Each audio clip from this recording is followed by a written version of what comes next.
If the rage virus came roaring back after decades and the authorities swore it was contained, what would you do? I'm gonna break down the mistakes people make, what you should do instead, and how to beat the rage virus in 28 years later using real survival logic, physics, and a little ruthless common sense. If you made it this far, you've already outsmarted half the cast. Subscribe now. Next time, it might save your life. Know your enemy. These things aren't zombies, they're alive. They run, bleed, and burn out when food and water are scarce. Infection spreads by fluid, blood and saliva straight into eyes, mouth, or cuts. It's not floating in the air like glitter. Think splash, not breath. Pain tolerance? Irrelevant to them. They'll rake bare hands across glass to reach you. They don't plot, but they swarm to motion and noise. Your job is simple. Don't get tagged and outlast the first hot wave while they tire, dehydrate, and thin out. Translate that into behavior. Cover skin above the collar, hood, goggles, face shield. Tape your cuffs. Fight only when there's no door, no gate, no stairwell to cheat their speed. Higher ground buys time. Water creates walls. Treat every red droplet like a sniper round. It's contained. Sure, until the tide turns. In 28 years later, the survivors live on Lindisfarne, Holy Island, linked to the mainland by a causeway that appears at low tide and vanishes underwater the rest of the time. That road is not a shortcut. It's a timer with a built-in failure state. When Jamie takes his 12-year-old son Spike onto the mainland for a first hunt, they're gambling on two windows, a go window and a get back before the sea window. Treat tide tables like mission orders.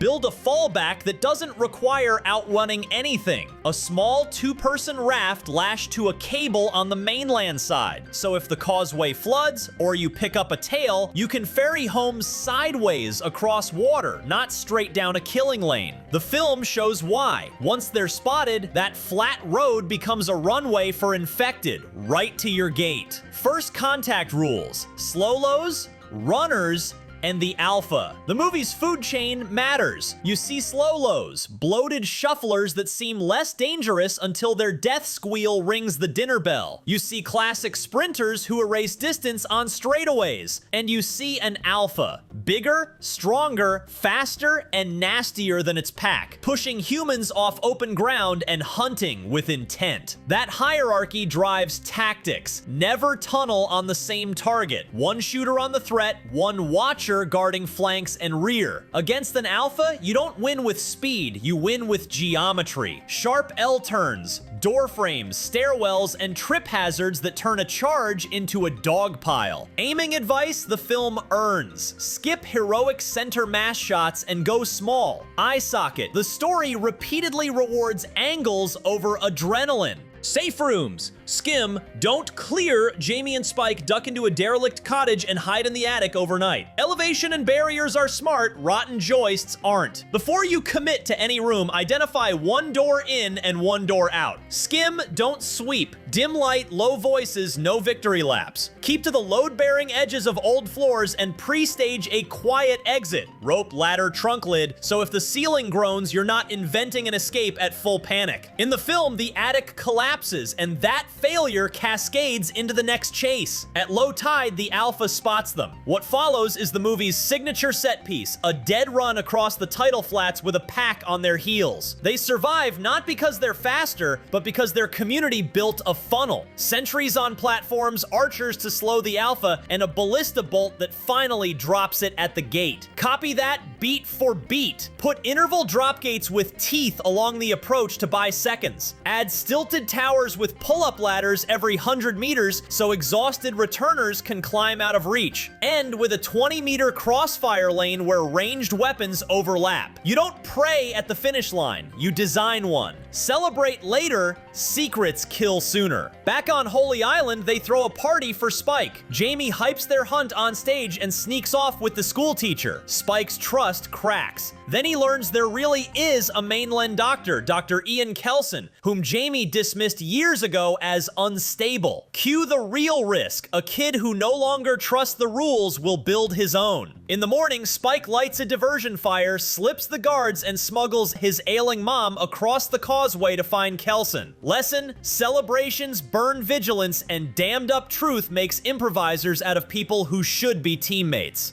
Church crash, watch discipline, and the silent save Spike beds down with Isla in an abandoned church. He's meant to keep watch, exhaustion wins. A slow-lo crawls in, on screen we learn later Isla quietly killed it overnight, proof that planning beats bravado, and a nudge to rotate watch in pairs. One wakes the next before they hit red line. Your protocol, 90/90. No one awake longer than 90 straight, no one let to crash more than 90 at a time while outside the wire. Gas plus vapor plus spark equals boom, and a bigger problem. Pinned at a petrol station, Spike and Isla are seconds from being eaten when Eric, a stranded NATO sailor, blows the fumes and cooks a pack. It works because physics says so. A vapor-air mix and the right ignition make dust and fuel behave like explosives. It also rings the dinner bell. The right move after any blast or gunfire, move laterally 1 block over, then parallel to your route. Decon 2, soot and splash ride longer than you think. The train, the impossible birth, the worst time to argue. In a derelict train, Isla helps a pregnant infected deliver a healthy, uninfected baby. It's one of the film's wildest scenes, and people have receipts debating the science. Eric flips, gun out, tension spikes, and then the Alpha charges in and decapitates him. Survival read, noise discipline in metal cans. A sign rolls fast. One manages perimeter and doors, one handles the scene, everyone else shuts up. Guns in tin rooms echo into invitations. If you can't control the sound, you can't control the fight. Enter Kelson and Samson drive. Kelson arrives with a blowpipe and drops the Alpha with a fast tranquilizer. He's named the brute Samson. Kelson leads them to his bone monument in the woods, a towering memento mori, and gives Isla a real diagnosis: terminal brain cancer. She chooses euthanasia. Kelson sedates Spike so he won't watch. At dawn, he hands the boy Isla's clean skull to place atop the spire. However you feel about Kelson, the film's point lands hard. Ritual prevents sloppy thinking later. Grief that's given a place to live doesn't sneak back into your tactics.